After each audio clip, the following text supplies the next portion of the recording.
My name is Corey Hall, and the title of my project is Recurrent Subluxation of an Unstable Shoulder in a Collegiate Football Player, a Case Study. A little background on chronic instability. Chronic instability is characterized by unwanted translations of the glenohumeral joint, and this can occur in anterior, posterior, inferior, and multidirectional planes. The glenohumeral ligaments, the joint capsule, and the coracohumeral ligament provide static stabilization to the joint, while the muscles of the joint provide dynamic stabilization. The main muscles involved are the rotator cuffs, the deltoids, the trapezius, the rhomboids, and the serratus anterior. However, just about every muscle in the shoulder provides at least some sort of stabilization to the joint. And chronic instability is common in overhead athletes. It usually presents as a progressive stretching out of the anterior joint capsule and the ligaments, and this usually produces a lax and unstable shoulder. The overhead athlete usually presents with increased external rotation and decreased internal rotation, and this is usually only in their throwing shoulder rather than bilaterally. Overhead athletes are predisposed to chronic instability because unilateral throwing is the method that places the shoulder at the most risk for shoulder instability and shoulder injuries.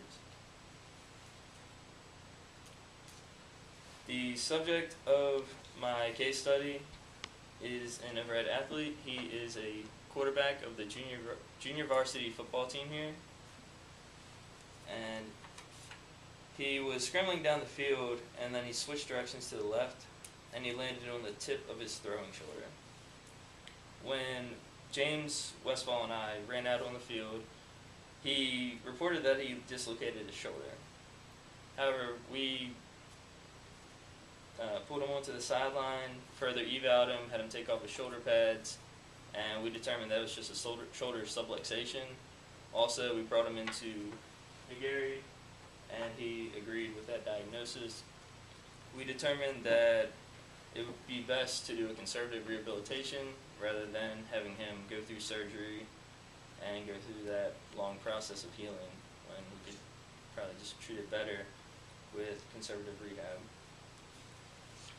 The athlete's history consists of many injuries, such as an AC sprain in 8th grade, a dislocation in 9th grade. He's had many burners and stingers, and he's felt general weakness and instability in his throwing shoulder for the past few years. He's reported, like when he's doing bench press, that his shoulder likes to give out. He can't put up the weight that he wants to. Just any overhead motion really feels unstable, which kind of struck me as surprising, considering he's an overhead throwing athlete, and it's pretty much what he does every day at practice. And the statement of the problem: the subject's shoulder instability predisposes him to other injuries, such as subluxations and dislocations, along with many other instability injuries. So it is very important to manage the instability so that he's not at such a risk for other injuries.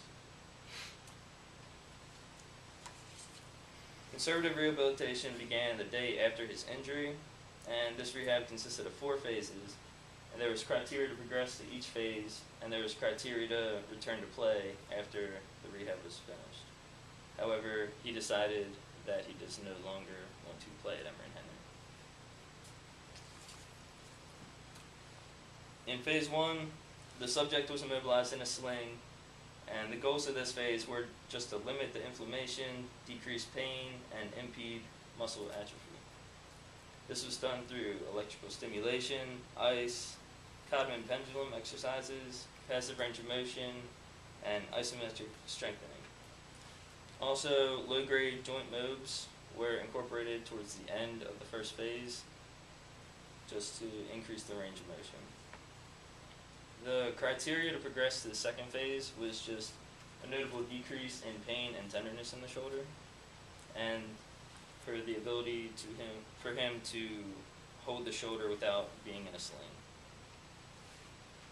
In the beginning of the second phase, the shoulder was removed from the sling, and The goal of phase 2 was just to gain full active normal range of motion. Examples of exercises in this phase are active assisted range of motion, finger walking, and PNF stretching. The criteria to progress was a full normal range of motion, improvement in strength, and experiencing less pain during those strengthening exercises. The goal of phase 3 was to restore normal strength and neuromuscular control in the shoulder. Example exercises in this are resistance tube strengthening, dumbbell exercises, and push-ups. Criteria to progress was a pain-free normal range of motion, pain-free during exercise, and his strength continued to increase. The fourth phase was the functional progression to return to play. However, throughout the rehab, that changed to a progression to be able to have the shoulder at less of a risk for re-injury and just more or less general shoulder stability. And this was done through a shoulder strengthening program, which I devised, and I typed it up and I gave it to the athlete after a week of starting it, because we had several conflicts with schedules and he was no longer attending practice. So we met 3 times, went through the exercises, made sure he had an understanding of what he had to do, understood the risks that he was at if he did not complete the program, and I left him with the program, and I had him contact me via email and text message just to keep up with him, make sure he's still following the program. He's done pretty well with it. He says that usually 2 days a week he'll go through with it. I'm not sure if I quite believe him, but I'll take his word for it.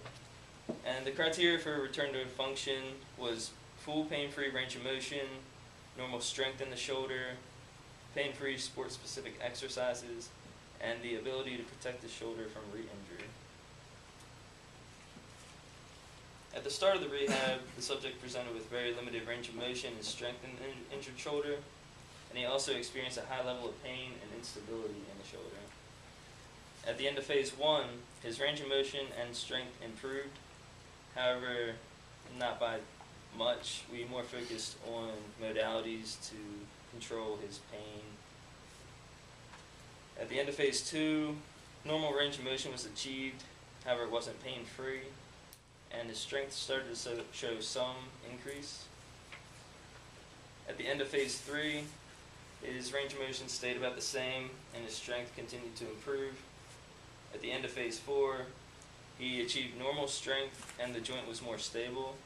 Just as I said, we were only in phase 4 for a week, and then I gave him the strengthening protocol. However, he did feel like his shoulder was more stable. As the range of motion and strength improved, his pain decreased from a level of 9 at the beginning of rehab to a level of 0 in the 4th phase. As for limitations to the rehab, the athlete left campus each week, sometimes during the week, to go hunting.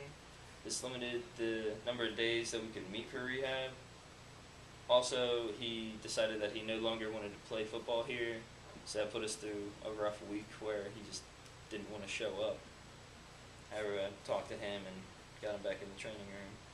Also, during the 3rd phase, he sustained a laceration on his thumb while hunting on the weekend.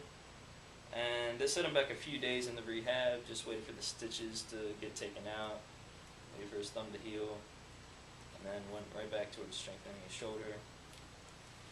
And the rehab protocol was successful in improving stability of the injured shoulder.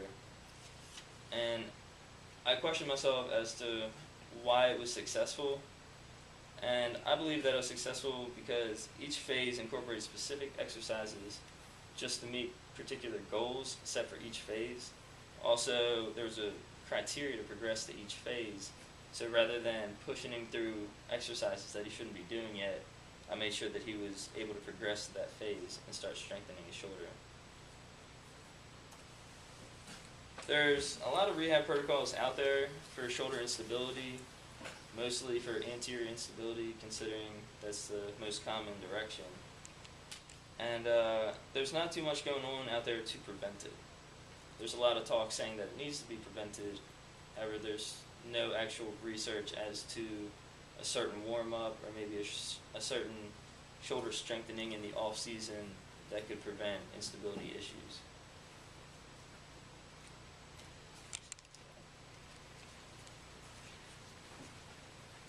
Any questions? Was his decision not to come back and play, was that influenced by his shoulder, do you think, or just It like was, completely separate? he didn't want to play because of the coach. Okay. Well, that's good. I'm glad it wasn't his shoulder. When you finished up with him, you felt he was pretty much painless, full range of motion, stable shoulder? He was pain-free, normal range of motion, bilaterally, some equal strength. Gave him the protocol. He said he was going to follow it, and hoping he did. I've seen him a few times since. Seems pretty. You make a good point. The thing about the specific exercise you can do to try to prevent it, that's a great idea. Well, the problem is to be able to get a study. Yeah.